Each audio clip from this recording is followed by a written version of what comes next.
Welcome to the Resilient Schools podcast. I am very grateful and honored to have on the program today Dr. Wendy Watson. She is the principal of Gary Middle School in Spokane, Washington, and because that's where I live, I actually got to go see her school, and I was so excited to have her come on the program. I wanted to make sure that you heard from her.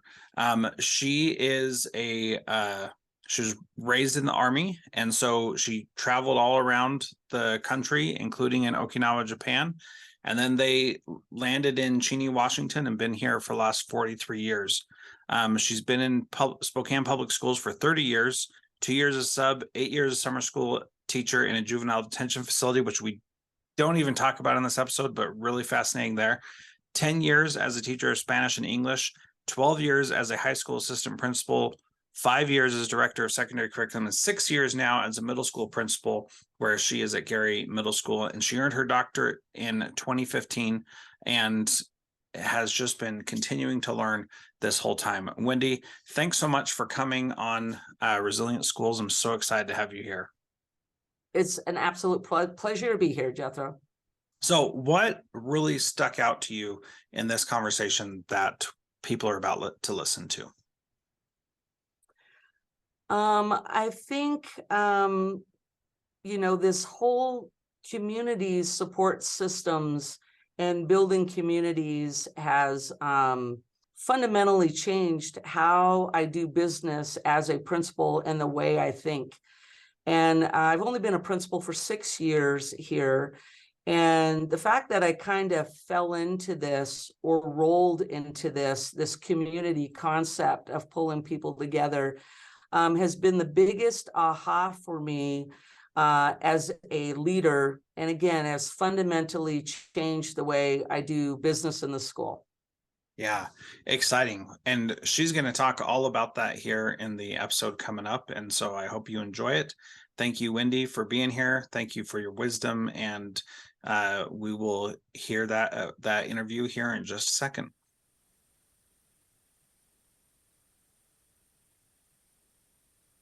All right. Well, Wendy, let's start out by having you tell us about the kind of support that you have in your school, the different roles, and how they were all disjointed to start. Yeah, when I first came to Gary Middle School about 5 years ago, and coming into a school that I knew was struggling with discipline, my first thought was to look at all of my resources and to figure out how I needed to rearrange my resources and what the need was. And like any new principal, you come in and you have to be there for the year and see where the need is. And we had a lot of our resources were wrapped up in academics, which is a wonderful thing.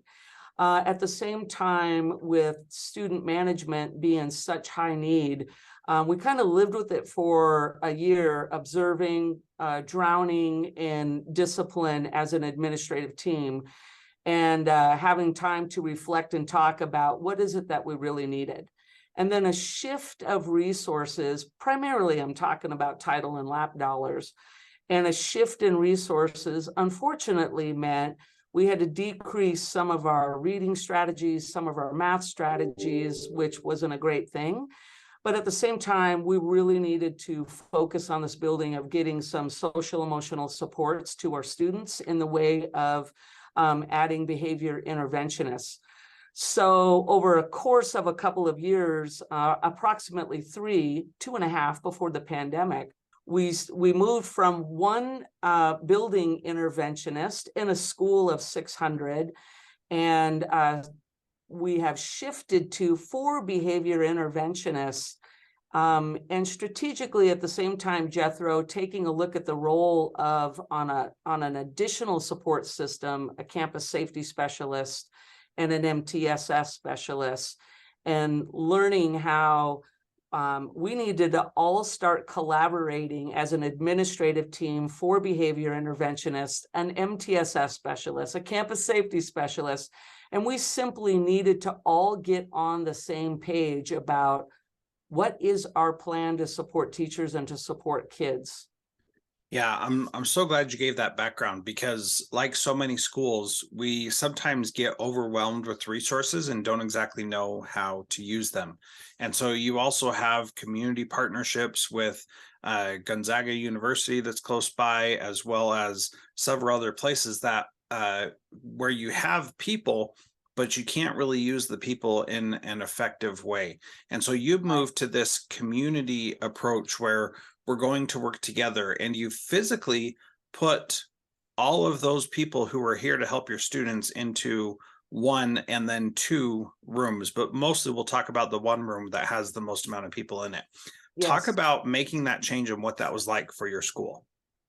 Well, we kind of rolled into it in terms of, at some point, you just start naturally problem solving, right? As an administrative team, that's the key. I think it's a key focus of what we do. Here's the problem. How do we get together? And where is the need? And so what would we do about that? So even in a building that didn't have enough space, people ask us, how did you carve out enough room with teachers Yes. traveling that you dedicated a room to behavior intervention? Because it made sense, because we needed to have one spot that was not the main office for kids to be able to come and de-escalate and have adults. You're not in trouble, but you need someone to talk through in that social emotional way. What are your needs? Now, the way we had been behaving with interventionists was really a lonely kind of endeavor. You were one person in a room, or you might be in an office. It's very isolating. It's very stressful. And so we just said, let's have everybody support each other and let's try that, putting everybody in the same room. And so we kind of fell into it. And now we go, it's so logical to do that because we get wonderful people who have the toughest jobs in terms of dealing with all of this emotional behavior. And we're with middle school students in a very at-risk school with 87% on free and reduced lunch. And so when you get a team of people all in the same room who are communicating, talking, naturally learning from one another and helping each other how to work with kids, how to de-escalate them, how to get them the supports that they've needed. And when we first evolved into that, and you get a couple people in there, and next thing you know, we were like, hey, the campus safety specialist seems to be in here all the time anyway. Why don't we pull them in here and have their desk in here and then be a part of the team? And the MTSS specialists, why would they be in an office? They're in here anyways. Let's pull them in. And before you know it, we've got 6 adults all leaning in, all learning from each other, all tag teaming. And sometimes, it can be exasperating when, it can be trying, and you need to recognize that you need a break from that room. And how Mhm. great when you've got your peers and partners going, hey, don't worry about it. Go take a break. Go walk around in the halls. We got this right here. And it has evolved into not only fantastic friendships with staff members, but this highly trusting place for students to come to say, hey, you're really not in trouble when you come down here. It's 6 adults who are all trying to help you. And so we really kind of stumbled into this community support systems. And now I got people all over the building who want to be interventionists because they're hearing this big team effect Yeah. into coaching kids. Yeah. Well, what I like about it so much is that you saw that you had a problem, that you had major behavior issues, and a lot of times people try to do things to fix those behavior issues and don't actually have success because they're it's a big problem. It takes a lot of time and a lot of energy. And at the time when you started, you had these people in all these different places. They weren't talking with each other. They weren't learning from each other. They weren't getting better. And you moved them into the same place. And now there's this amazing feeling of support and collegiality. And we're in this together. I'm not all alone anymore. And Yeah. like those are very real, good, positive consequences of putting people together. And we know that, these are paraprofessional positions, so they're not, most of them, at least I don't think they're certified teacher positions, right? All 6 of them certified. They're all certified. Interesting. Well, our campus safety specialist is classified. I should back that up. Okay. So, yes. All right. Yes.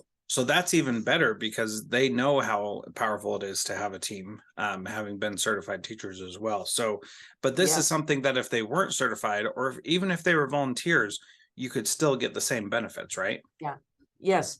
And in conjunction with this change, Jethro, there's another key point to this is the school as a district initiative, but this school was newly in the initiative, was moving towards MTSS, multiple tiered support systems, and determining what does that mean for our building. So a committee of 22 staff members get together with it, including administrators, and they start carving out for our school, what does this look like for the classroom teacher? What are the strategies that we're doing? And they come up with this fantastic book that has ownership. It was rolled out to the staff members, and it's got summary of the interventions, rationale for the interventions, research, implementing the interventions.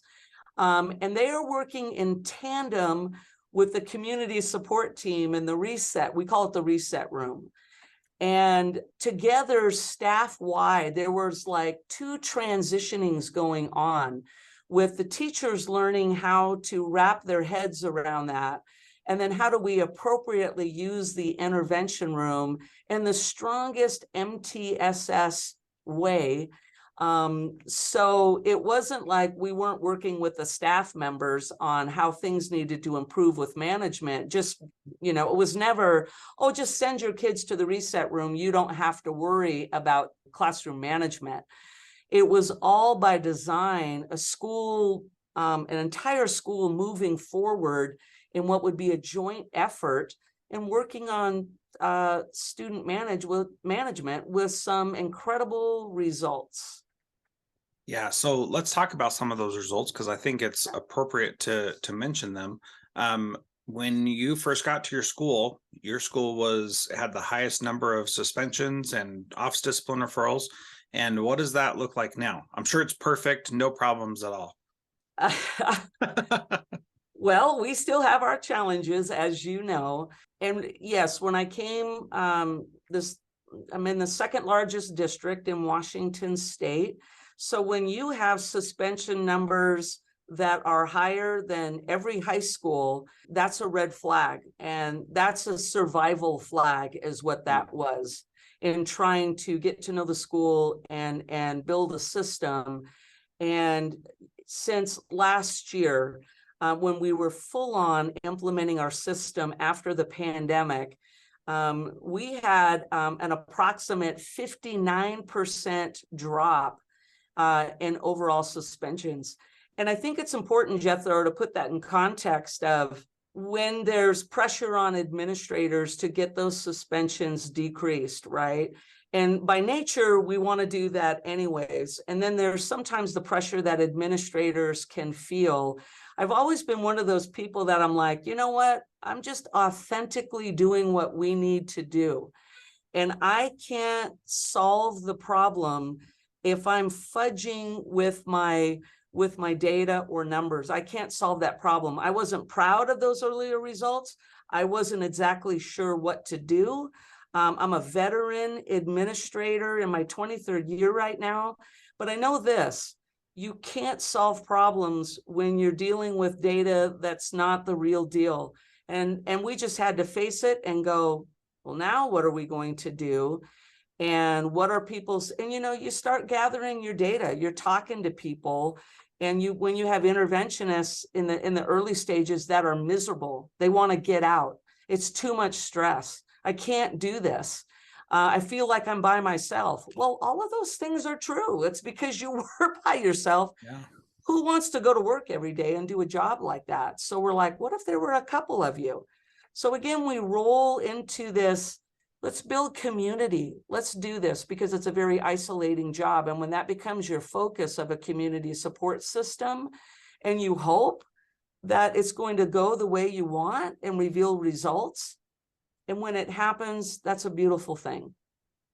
Yeah, it really is. And you mentioned that the teachers were involved, that they created a playbook, as it were, or a handbook or guidebook or whatever, Yeah. to make it so that people have, that everybody knows what's going on and why we're doing things. But it wasn't all rainbows and sunshine. There were still some challenges. Can you share some of the challenges with making these moves that that may have derailed them if you didn't push through? Yeah. Well, first of all, there's a lot of the general communication, the challenge of communication when you're making change. And so you've got to deal with just change. Things are going to be different. Things are, and everything that comes with telling teachers, right, we're going to do it this way. I know we've always done it like this, and now we're going to change, and here's the why. And, you hope the why is powerful enough, and it's not always, because change is change, and it means different procedures of how we report. What are we asking teachers to do? So, and then there's always going to be, in the process of change, you just have to deal with the general breakdown of communication that can naturally happen, because everybody thinks you're on the same page until you find out everybody's not doing it the way we said. All right, let's come back together and let's understand and be comfortable with the fact of the challenge of communication in a large system with, 50 teachers. That's going to happen, and let's be okay with that. And let's kind of embrace that. And let's be forgiving about that. And let's just come back together at a staff meeting and say, hey, remember what we said. Let's clarify this. Let's ask questions. Let's be as transparent as we possibly can, because there is comfort in transparencies, the good and the bad, when everybody lays it out there and knows what is going on. And from that, all the way down to how we report students coming down to the office, and our new, the MTSS app way. Well, before, you just called the office, or you sent a kid to the office. Those are traditional, long-held ways of how we have treated students and expected them to get the hammer from the administrator, right?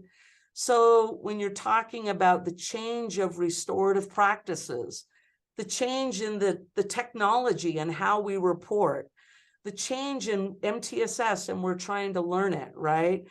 You just embrace it. You embrace the communication, a little bit of that confusion, and you come back to the drawing board every time and remind everybody what the goals are. You listen to the pieces that aren't working, and there were some pieces that were not working in terms of just the intervention room and the community room, because then we had to go with clarification of roles of people in the community support room, because there's interventionists, they have one thing, MTSS specialists, as the contract-based agreement has a different operation, and the campus safety specialist is not an interventionist, but kind of.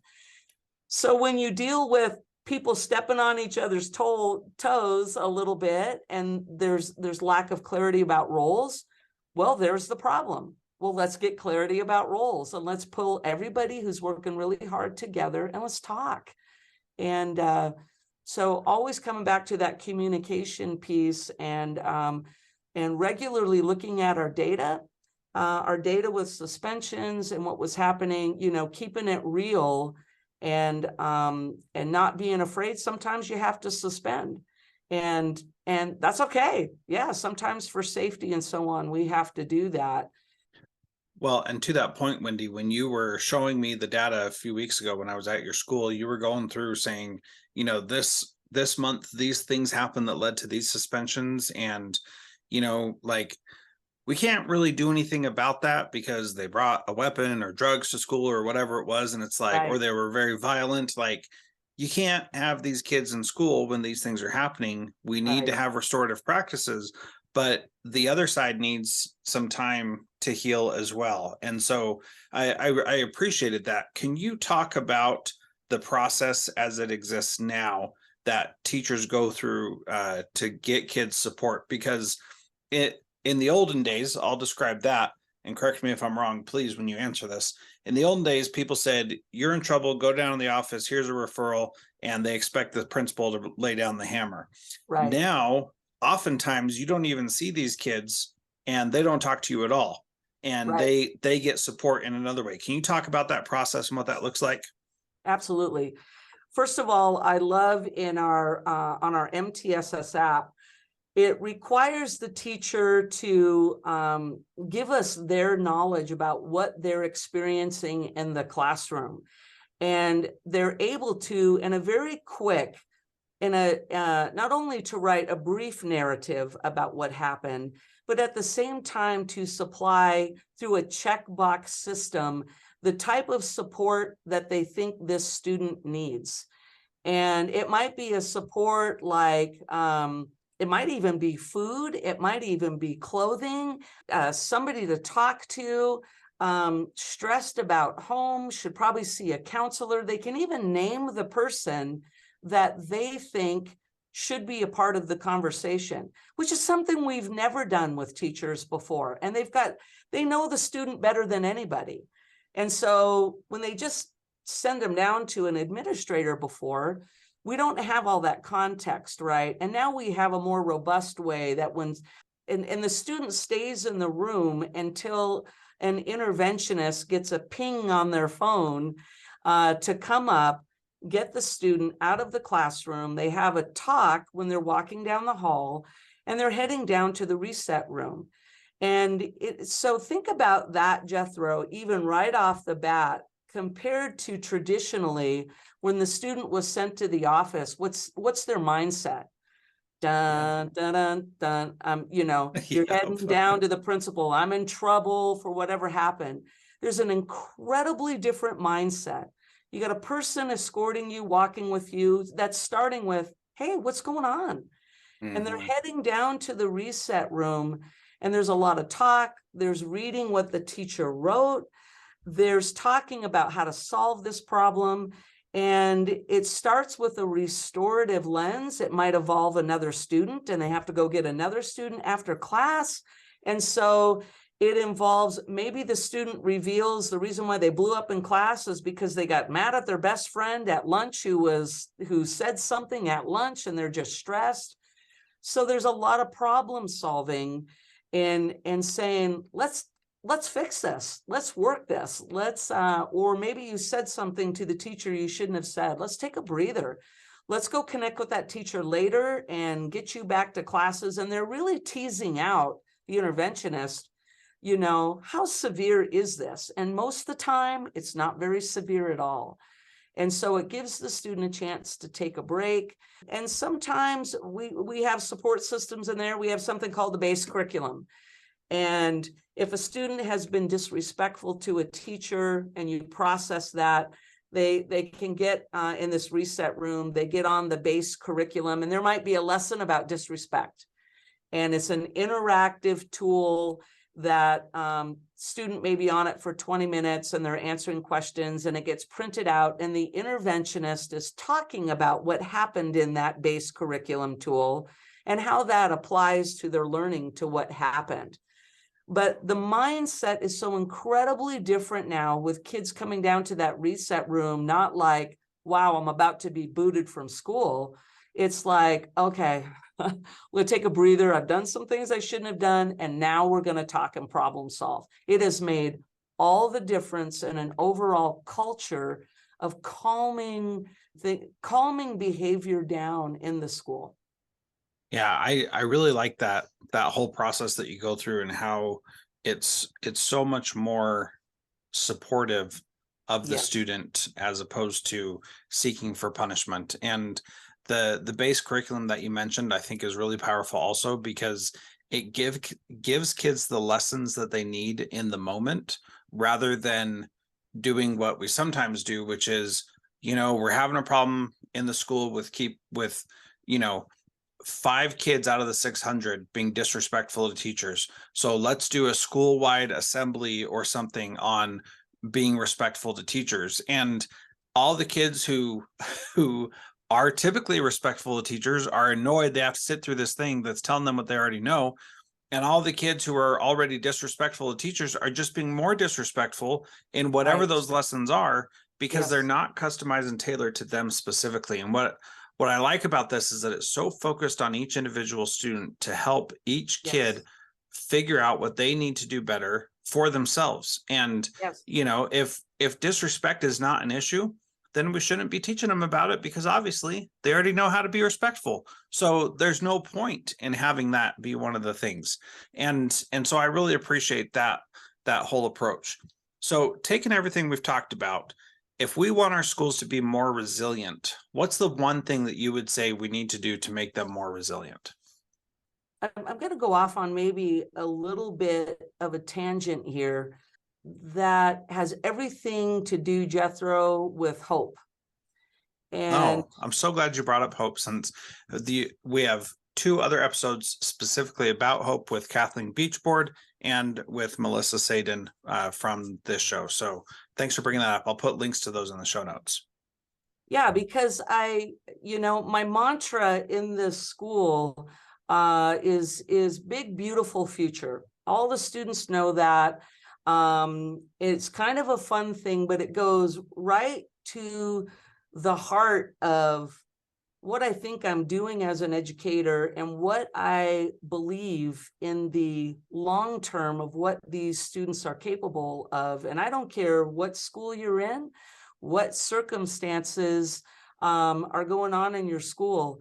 A big, beautiful future, right, is just exactly what it is. It's looking at all of our kids and helping them understand and working with them that the future is bright. And I have such hope for these kids to be able to turn it around regardless of their life circumstances and sometimes how difficult the job can be. And we teach the kids about hope. So when you talk about resilience, right, there's got to be that, sure, we have systems in place for kids to help process their behavior when things are off the rails for them. But if a student doesn't come to school every day thinking that they're a group of people who think the best of them, to think that life is beautiful and hopeful out there, but at the same time, we always come back to the kids, but you have a role to play in it, students, right? Mm-hmm. You have a big, beautiful future, and hope is your future can be bigger and brighter than your past, but you have a role to play in it. Yeah. And so that has got to be, especially in our toughest schools, has to be the driven message that is the complement to, yeah, we want you to behave well and do well in school academically, because you have a big, beautiful future that is out there, but you're the only one who can go after it and get it. And we are here to support you to the max, to talk to you about how wonderful life is if you want to make it wonderful. And who doesn't want to hear that message, Jethro, right? Yeah. It's like, I want somebody to tell me, I'm 57 years old. I still have a big, beautiful future ahead of me. You have a big, beautiful future ahead of you, right? It just keeps going. Who doesn't want to hear that and talk about it? So when you talk to kids at the same time, what we've learned with our interventionists and talking with kids about their behavior, you have got to talk with them about their behavior relative to their big, beautiful future. So it's like, by the way, while you're down here, and I know you went off the rails a little, and we're going to solve those problems. Tell me, what are you doing? What are you thinking about for your career? Let's look at your grades. What are you thinking about college? Tell me how things are going. And you can see sometimes the kids on their face going, was I just in a lot of trouble? And now you're telling me I have a big, beautiful future? Yeah, because you do. Yeah, you made some mistakes, but let's talk about something cool, which is your big, beautiful future. they have to have that balance to provide hope, because that's what we do as educators. If we can't balance that, we've done such a disservice to our kids if we're not looking for the long term and having conversations with them. And it's just uplifting for everybody, right? Yeah, that's awesome. Wendy, thank you so much for being part of Resilient Schools. This was a great conversation. I appreciate your time and your wisdom and insight. It's been a joy to be here with you, Jethro. Love reading your book about transformative principle. Thank you. And I think at the heart, you want the same thing that I do. We hope all people want to be transformative principles and lead all of our kids to a big, beautiful future, without a doubt. Agreed.